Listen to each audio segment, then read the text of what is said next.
So I paid 35 grand to go to a company that gave me the idea to go to a local free networking event. So everybody has to go through their own process right here.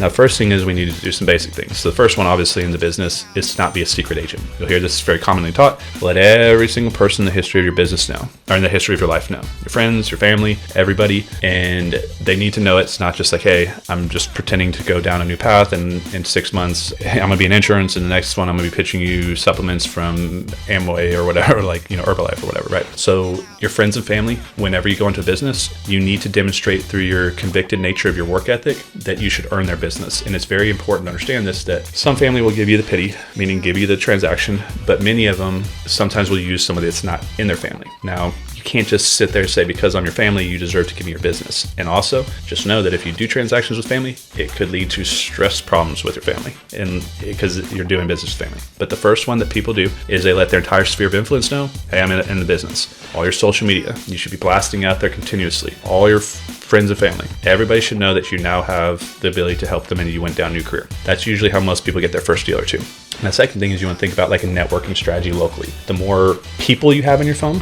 meaning the more business contacts, the more emails you have on an email list, and the more relationships as far as relationship capital, you'll hear your net worth equals your network. The more you have as far as phone numbers in your phone, emails in your list, and more people you can talk to that will also talk back to you, meaning they are not going to ignore you and they also want to help you, the bigger your income. So start thinking people have your opportunities. People have your money. People have your wisdom. People have your knowledge. People have everything that you want. Every single thing that has, or that you want to have the life that you want, is inside of another person. Now, because of social media in the digital world, many of that sits in a digital format or in a book format or in some type of other controlled energy source that we talked about before, which is energy's held. Just like a dollar holds energy, it's a piece of paper, but it's holding that energy of that dollar in that same amount. So we need to find the people that we can now get what we need out of, right?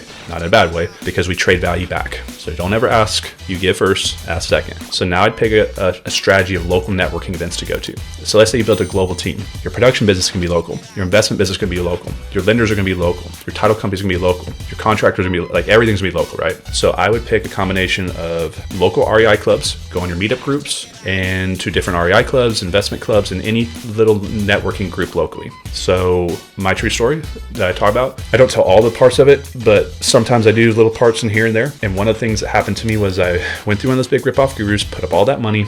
They didn't help me. And the one thing that I did learn in there was they said, hey, you can go to a local REI club. Believe it or not. So all these strategies, there's like one bullet point in there. Go to a local REI club and go to meetup groups. And that's what I did. So I paid 35 grand to go to a company that gave me the idea to go to a local free networking event. Some of them were $10. And I went down, started going to, the first one I went to, I'll never forget it, was a Dallas REI club. And when you go to these clubs and you go to these local events, you want to go in with intent that you care about your future. You want to go in and say, I'm here to actually win, not pretend and not play a hobby. I'm actually here to make a statement for my future, my life, and my family. And so you want to go sit in the front row and you want to stare that person that runs the club down in the eye, essentially, in a positive way. You want to build that relationship and go straight to the head of the snake, meaning don't sit in the back, don't mingle with everybody else. Go straight to the most important person in the room. Get outside the understanding that, hey, they're running this club, they must be special. I can assure you that when you meet most of the people like these types of people that have big community influences, they're normal people just like you. And the entire reason they're creating these clubs, for the most part, one of them is to create the attention to build more relationships with people like you. So go straight to them, because one of the biggest things that helped my career get off the ground was building strategic relationships and friendships with the local REI club owners. They already have a network, so they know who to connect you to. So we want to go to the alpha voice. So we have alpha, beta in anything we do, and then other ones down the road, right? So if we have a group of 50, 100, whatever it is, if you go to a soccer game, you'll see all the parents. They'll be an alpha mom, right? She'll be the one, oh, that's Susan. She's the alpha mom, right? The networker. They're called the connectors. You find the connectors in business as a sales agent, and they will connect you to everybody else. So what we're trying to find is the alpha, aka, or the connector. Now we're going to go to, say, local REI club, or local realtor party, or local quest, or like a IRA custodial event, right? Step back and watch people. Stand back from afar, look at the crowd, watch who's moving, watch who's in a posture of strength. You can tell who's kind of there, who has no confidence, and who knows they're the shit, right? Who knows that they're walking through that room, meaning these people are here to see me, or these people here should be coming to me because I have the value as compared to those people that are like, who do I go talk to? Would someone just please talk to me, right? So I'm looking back in this room to quickly see who's the dominant people in the room. And then I'm going to strategically position myself to get in front of those people. And I'm going to develop relationships with those people, because you can develop relationships with hundreds of people that have no ability to connect you and no ability to help you, or you can develop it with just a few that are going to do everything for you. So it's just like a YouTube channel. You could have hundreds of videos, but if you look at it, 5 or 10 actually blew the channel up. And this is how everything is in life. It's not the 80-20, it's more like the 590 or 199 rule. So first step, let everybody know. Second step is start building your culture, your brand, your reputation in the marketplace. And it's going to start slow. Nobody knew me in the beginning. Now everybody knows me. That's what you need to do too, at least in my market. And now even in different markets around the world. So in the beginning, I was a nobody, literally knew nothing. I was living at home with my parents, 100 grand debt, hated my life, never done a deal.